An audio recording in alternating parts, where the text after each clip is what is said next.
Mkatayano, Malela Makono, Mkaluhano, Mkasekwano, Malela Makono. The Lake Victoria Basin Commission, LVBC, is a specialized institution of the East African community mandated to promote, facilitate, and coordinate activities of different actors towards sustainable development and poverty eradication within the Lake Victoria Basin. With support from the World Bank, the Global Environment Facility (GEF) and the Swedish International Development Agency (SIDA), LVBC is coordinating the implementation of Lake Victoria Environment Management Project Phase 2, LIVEMP 2, in the 5 East African Community Partner States of Burundi, Kenya, Rwanda, Tanzania and Uganda. The main purpose of LIVEMP 2 is to contribute towards the East African community's vision for management and development of the Lake Victoria Basin. That is, to have a prosperous population living in a healthy and sustainably managed environment, providing equitable opportunities and benefits. LIVEMP 2 is a transboundary project designed to achieve 2 developmental and global environmental objectives, namely, to improve collaborative management of the transboundary natural resources of the Lake Victoria Basin among the partner states, and 2, to improve environmental management of targeted pollution hotspots and selected degraded subcatchments for the benefit of communities who depend on the natural resources of LVB. The project comprises 4 main components. 1. Strengthening institutional capacity for managing shared water and fisheries resources. 2.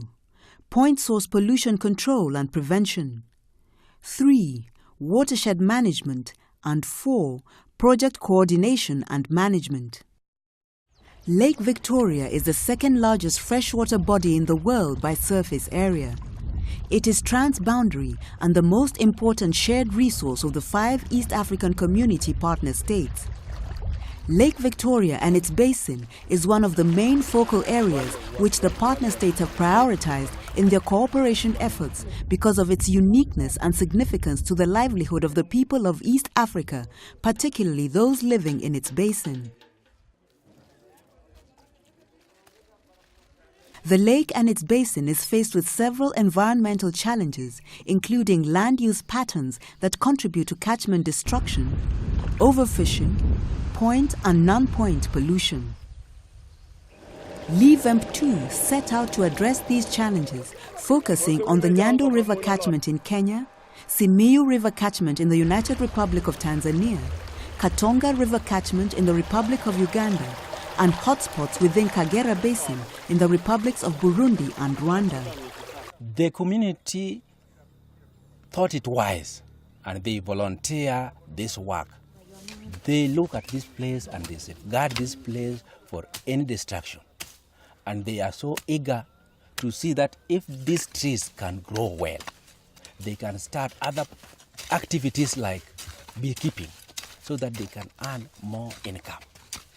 They want this place to be a tourist attraction so that they can earn this place. And if this place can be beautiful, the rainfall, they will have a plenty of rainfall, which in turn they will have a good harvest in their farm activities. Component 3 of the project is focused on watershed management and implemented using 2 approaches. 1. The Collaborative Management Intervention (CMI) approach that addresses long-term environmental conservation interventions that are of public good, such as afforestation and riverbank rehabilitation and protection, severe land and environmental degradation on public lands, among others. And 2. The Community-Driven Development (CDD) approach that addresses short-term interventions covering natural resource conservation and livelihood improvement. LIVEMP 2 has played a major role in attitude change towards the environment and conservation. It's seen as the driving force behind the changes and benefits experienced by the communities within the Lake Victoria Basin. So far, we have about 453 CDDs being undertaken at various levels. Some are completed, Like in Tanzania, there are 51 of them complete, and others are more than halfway done. Others have just begun, but they're all going on track. Over the 5-year period that LIVEM2 has used the CDD approach, the capacity of beneficiary communities has been enhanced, enabling them to plan, implement, monitor and evaluate their own community-driven development sub-projects. Technical support has been provided by experts and officers from respective line ministries in the partner states. This has led to visible changes in community livelihood as shown by increased investments, ownership of sub-projects, focus on accountability and increased knowledge and awareness on management of natural resources within their areas. Tuliona mchanga inaenda chini sana. Tukatafuta jinsi ya kuzuia hii mchanga kuenda chini. Tuliona watu wamefuga ng'ombe mengi kwa hii area. Tukasema tunataka kufuga ya grade. Ndio tulianza tufuga hizi za grade. Za grade zinafugwa tu kwa nyumba. Tuongee na community kama wanaweza kubali wa reduce cattle keeping mengi. Wengine wamekubali tena wengi sana. By now tunaendelea vizuri. Alafu kwa hizi mang'ombe za grade maziwa iko nzuri sana kuliko za kienyeji. Tumeona maisha imekuwa mazuri.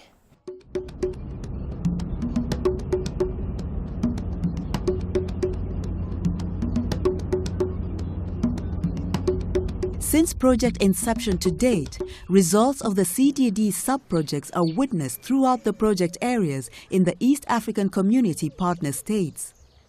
The natural resource sub-component aimed to increase adoption of sustainable land management and increase land productivity in the selected catchments. Activities under this category include rainwater harvesting, afforestation, woodlot establishment, control of water hyacinth, and soil and gully erosion control.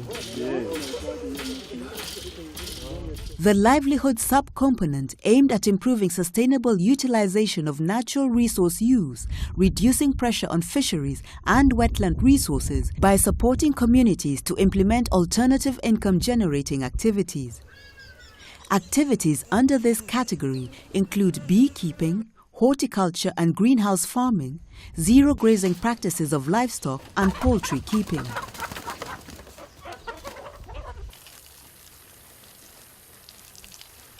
The continuous supply of tree seedlings from the established commercial tree nurseries ensures enhanced environment conservation through tree planting, at the same time providing communities a steady income from the sales of tree seedlings. We started our CBO after seeing the community can't work alone. You can't succeed while you're working alone.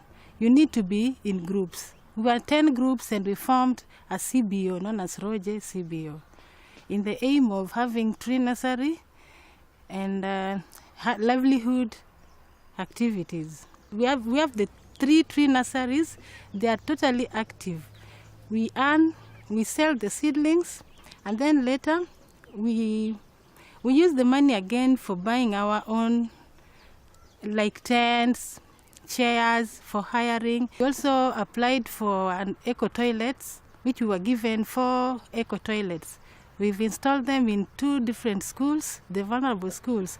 These are the schools we started just recently. They have no toilets at all. This is one of our eco toilets. It's used for many years. Now, you use the first door. When it's full, you close it for 3 months. You use the second one. When it's full, you close it for 3 months again. You use the third one. And then, after the third one is full, the first one will already dried up. You remove it and you use it again. It's a sustainable toilet because you'll use it for many years without constructing another one.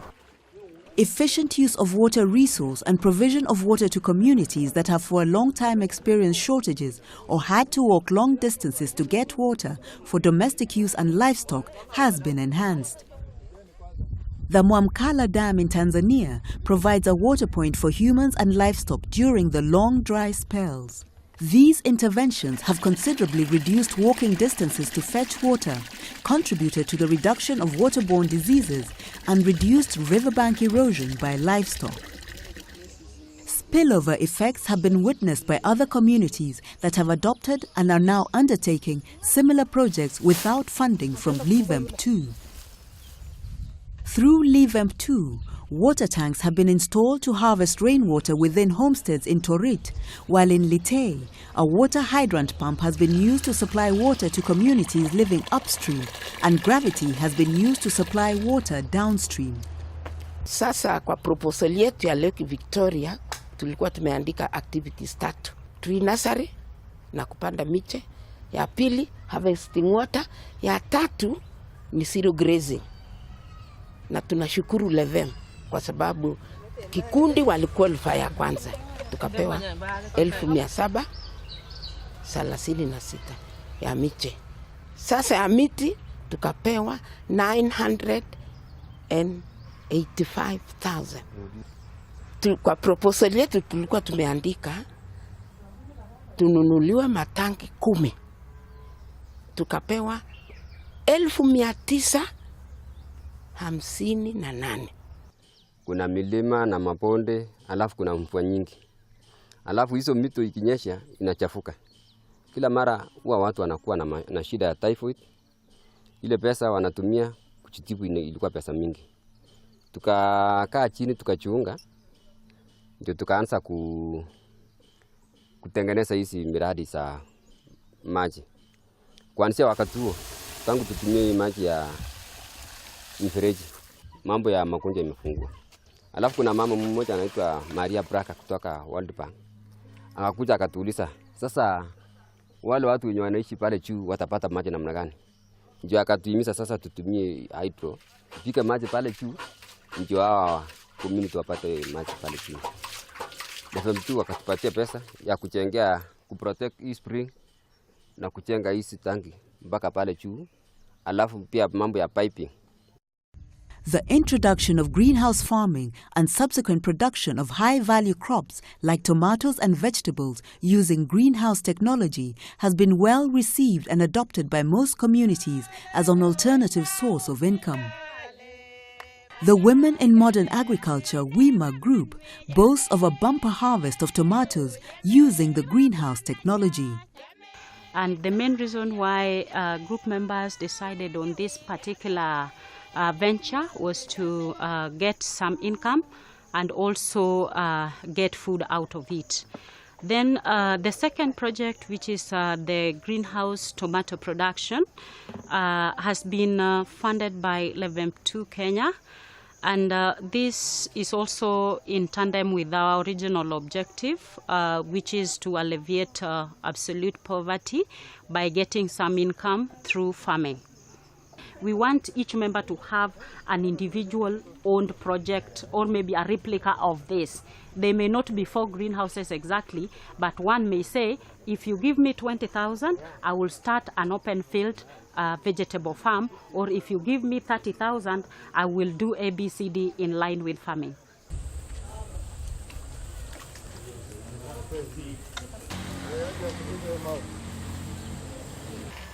Nyabisaria greenhouse farming was funded by LEVEMP 2 as an alternative source of livelihood to reduce dependence on the depleted fish stocks of Lake Victoria. The group members are also involved in water hyacinth control through manual removal and weevil rearing for biological control of the weed to combat its spread and mitigate its impact on the livelihood of fishing communities. Kwa hiyo hii kazi inatusaidia sisi kwamba sasa hivi tunapowasambaza ziwani pale, wadudu wengi magugu maji wanaliwa wengi. Kwa unakuta kwamba tunapunguza kasi ya magugu maji kuwa ziwani. Na hii imetusaidia sana mpaka ziwa letu sasa hivi limekuwa safi kiasi kwamba watu wanaweza kufanyia shughuli zao za uzalishaji mali kama uvuvi, kupata maji, mahitaji ya maji kwa urahisi. The Dagaa fish processing by the Nyarusuria Bimweko group is a value addition project aimed at improving the livelihoods of the members. It was established as an incentive for the group's dedication to beach management and water hyacinth removal from Lake Victoria. Kisha toa dagaa ziwani, tunawafikishia hapa, tunawapima uzito. Kwa nini tunawapima uzito? Ili tujue ni kiwango gani cha chumvi tutakachoweka kwenye dagaa. Tunashauriwa wataalamu wa chakula kwamba isizidi 5% ya uzito wa dagaa. Sasa tukishatoa kwenye chumvi, baada ya dakika 15 tunawaleta kwenye chanja zetu hizi hapa. Hapa tunawaanika ili watoke maji ya juu.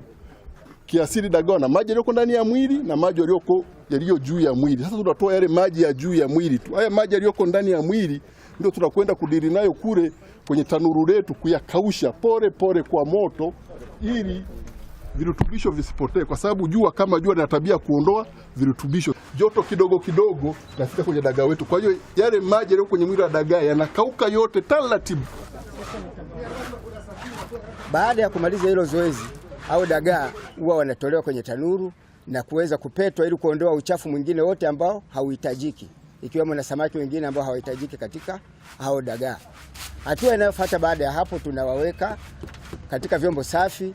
Wakisha poa, tunaingia kwenye prosesi nyingine ambayo ni prosesi ya kupaki kwenye karatasi kulingana na uzito na maeneo tunayotaka kupeleka. Onja anaruhusiwa, hawaonja wasikie ni dagaa radha yake, wapoje kwa kuliwa. Tunaweza tukaendelea hapa tuone sasa baada ya kuwatoa hapa tufanye process za tunakuja kupima kwa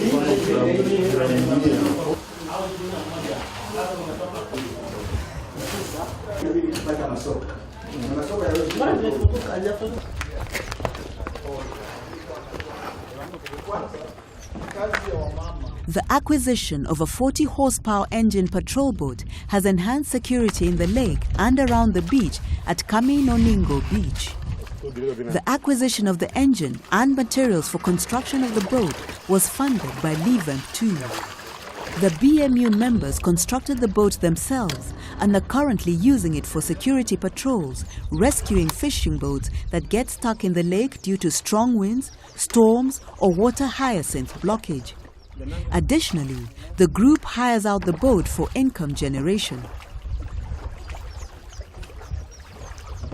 Nikech kane wan karo neno ka yidhi gore piny to yo modha konyi go ne bedo sida nikech kwa wuok gi yengai to wadhi mos kabisa machuno ne kwa chopo irgi nero ka jomoko osekata hinyore koro waparo wabed gi injin mondo ko wadhi konyo gi to wadhi haraka wadhi mapiyo kata ka chiro mar rech onge wanyalo golo rewa kaka pok okethre to wadhi go walawo go kama pesa nitie kaka mbita koro wagolo rech kaka pok okethre wadhi mapiyo to wayudo pesa kocha koro wayudo kamano be konyo wan nikech kane waonge kode to rewa kethore ka.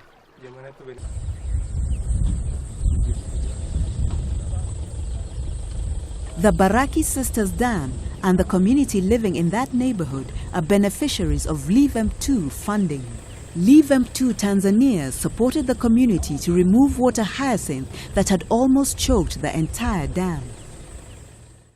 Kwa hiyo watu wamekuwa kutoka kilomita 3 mpaka 14 kwa ajili ya kutafuta maji. Kwa hiyo kwa kuona uhitaji huo ndio kukawa na uchimbaji wa hili bwawa. Na pia bwawa hili lilichimbwa kwa ajili ya kufanya kilimo cha umwagiliaji kwa sababu mvua zimekuwa ni za wasiwasi kama tunavyoona huku. Kwa hiyo maji haya ndio yanayotumika kumwagilia mashamba yetu haya. Halafu pia maji haya yamekuwa yakitumika pia katika taasisi mbalimbali kwa ajili ya ufyekaji wa matofali, ujenzi wa madarasa na pia kwa ajili ya kumwagilia miti, maana wao kwenye upandaji wa miti. Kwa hiyo limekuwa na manufaa makubwa sana na pia bwawa hili lilichimbwa kwa ajili ya kuweka samaki ndani ya hili bwawa. Kwa sababu kadri siku zinavyoendelea samaki wanapungua ziwani. The entire mat of water hyacinth which filled Baraki Sisters Dam was removed. This has ensured that the community can now access clean water for domestic use and to irrigate their adjacent rice farms. Kipindi cha zamani tulipokuwa tukilima kilimo cha holela hatukuweza kupata mazao mengi. Kwa tukibahatika kupata labda ni magunia 5 au 10 kwa heka. Baada ya kuwa tumepata mafunzo juu ya upandaji huu wa kisasa, tunaweza tukavuna magunia 35, 38 mpaka 30 kama mazao yamepungua. Pia tunanufaika na bwawa. Tunapata maji humo, mifugo wetu tunawanywesha humo, maji ya kufulia na matumizi madogo ya ndani tunapata kwa ajili ya bwawa hilo. Tangia ulipotoa magugu, bwawa limekuwa safi na ni nzuri zaidi. Maji tunapata ni masafi, mifugo wetu wanakunywa bila shida. Muda wa mwanzoni mifugo ilikuwa wanapata shida ya kunywa kwa ajili ya magugu yalivyokuwa yamejaa ndani. Kwa hiyo tunashirikiana tuna kijiji na serikali ya kijiji na wananchi kutunza hili bwawa lisiendelee, yani maana yake magugu maji yasiendelee. Kwa hiyo mara kwa mara unakuta kila wiki wanakuja, kila wiki wamegawana wenyewe katika vijiji wanakuja kutoa hayo wanakuja kutoa magugu ambayo yanaendelea kuota, kwa sababu gugu maji ni plant ambayo ni ajabu sana. Kwa sababu mnatoa leo, mkikaa tena baada ya wiki mbili unakuta tena yamekuwa na yameota tena maua mengine. Shigala village prides itself in the application of sustainable land management practices, including gully erosion control and contour farming that greatly reduces soil erosion and increases land productivity. Zamani hapa kipindi cha nyuma hili shamba mimi niseme kwamba lilikuwa la babu. Lakini kuna hili eneo mnaloliona hili lifikia sehemu likakosa mlimaji. Tukienda pale mbele kuna kama mto kanakuja huku. Mvua ikinyesha alikuwa yanakupita maji, unaona hili daraja. Kwa hiyo kulikuwa umepatikana hapa mto mkubwa sana. Lakini nilipotengeneza haya makinga maji yakawa yanakuja kwa utaratibu. Hata ukiweka mbolea haisombwi kwenda kutupwa. Inafanya kazi shambani. This has seen great increase in crop produce. The community members indicated that before intervention, 1 acre of land in the area produced about 300 kilograms of cotton, but through the introduction of contour farming and other soil conservation measures, the same piece of land now produces between 800 to 1200 kilograms of cotton. Revamp ilipoleta huu mradi wa makinga maji ukatusaidia sana sisi kuimarisha mashamba yetu, pia kuongeza kipato cha mazao. Kwa hiyo pale naona sisi mradi wa Revamp umetuongeza changamoto kubwa, tumeinuka. Through support of alternative off-farm income generating activities by Revamp 2, conservation activities along River Simiyu has seen great improvement. Such off-farm income-generating activities include the Malela Isengwa Lagamgabilili beekeeping sub-project that was supported to install a total of 146 improved beehives along the riverbanks for honey production as an alternative source of income for the community that depended on farming along the banks of River Simiyu. The Isengwa, Laganga, Bilili and Busami beekeeping groups now harvest honey that provides income to the group members.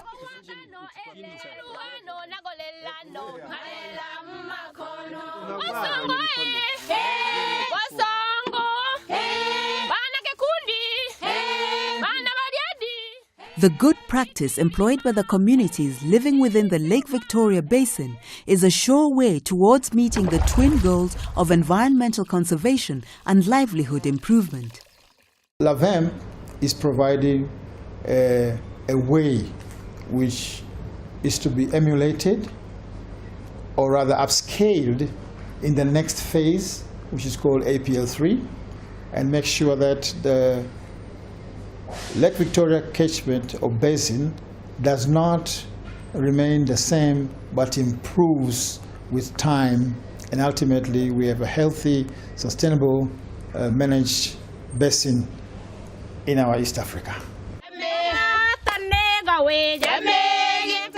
Through these good practices, the East Africa community's vision to have a prosperous population living in a healthy and sustainably managed environment, providing equitable opportunities and benefits, will be achieved.